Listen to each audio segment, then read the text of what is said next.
हमारे इस चैनल मैथिली गंगा को लाल बटन दबाकर सब्सक्राइब करें व घंटी के निशान का बटन दबाएं ताकि सभी नए वीडियो आप तक तुरंत पहुंचे बिल्कुल मुफ्त। एकटा व्रती जकरा सगर दुनिया बांझिन कहै छै, छठि परमेश्वरी के व्रत करैत अछि आ जल में ठाढ़ भ राना मैया के गोहारि करैत अछि तऽ ओकरा मोन में कोन तरहक भाव उपजै छै सुनल जाऊ।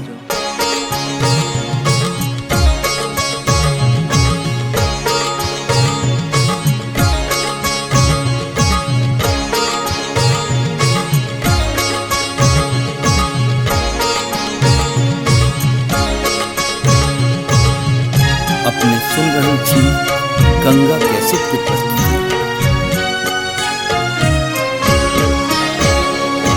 पहिल बेर केलो छठ बरतिया भक जल में ठाढ़,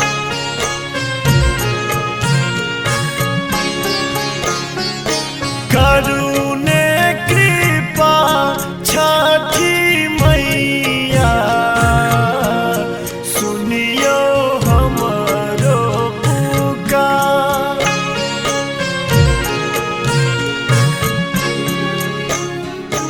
पहिल बेर केलो छठ बरतिया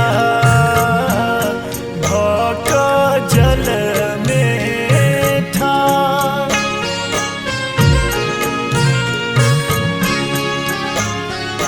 करुणे कृपा छठी मैया सुनियो हमरो पुकार।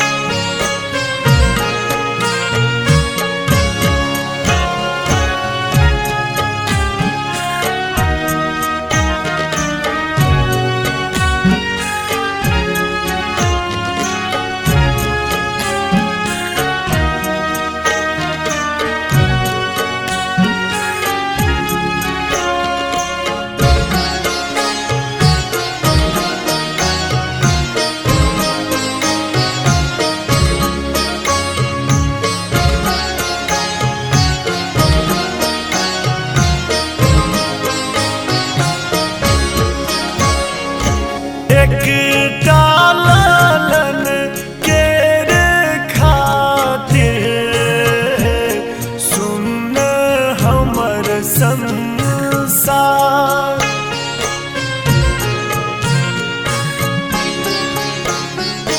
भरि दिया गोदी राना मैया अहाँके महिमा अपार।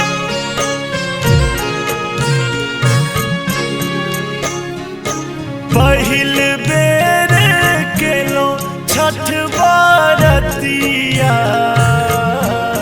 भक जल में ठाढ़,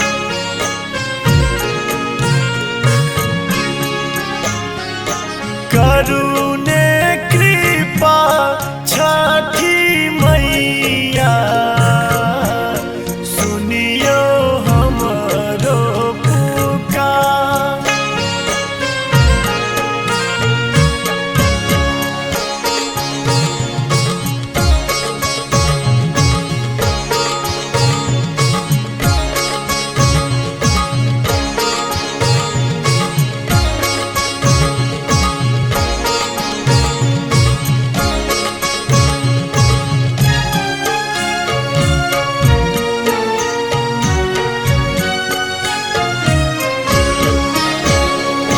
केहन भेलै मोर जिंदगी विपत्ति टूटल पहाड़,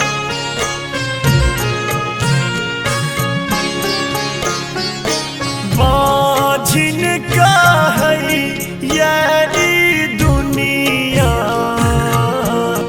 जरलै हमर कपार।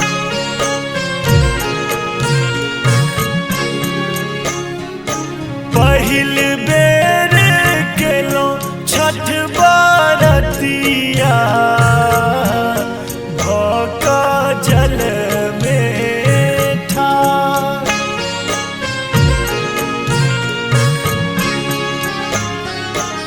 करुणे कृपा छठी मैया सुनियो हमरो पुकार।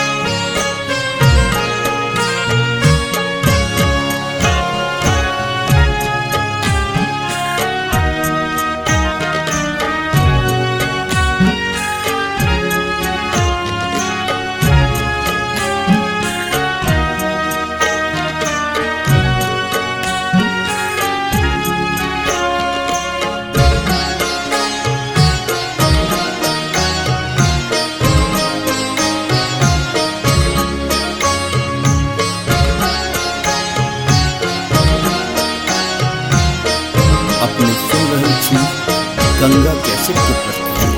आस ओही सोचे बांधल दिया लगबुने पार।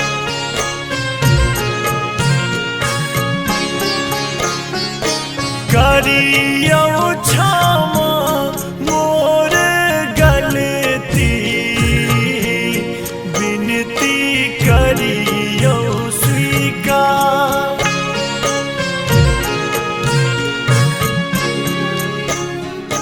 पहिल बेर केलो छठ बरतिया भक जल में ठार।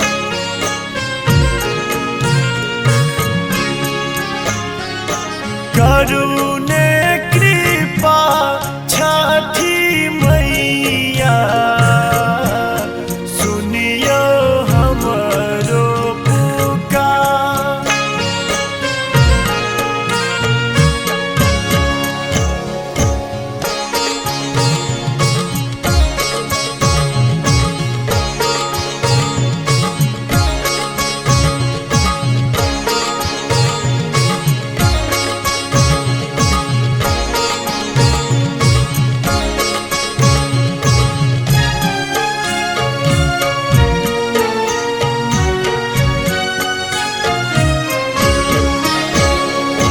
छिटी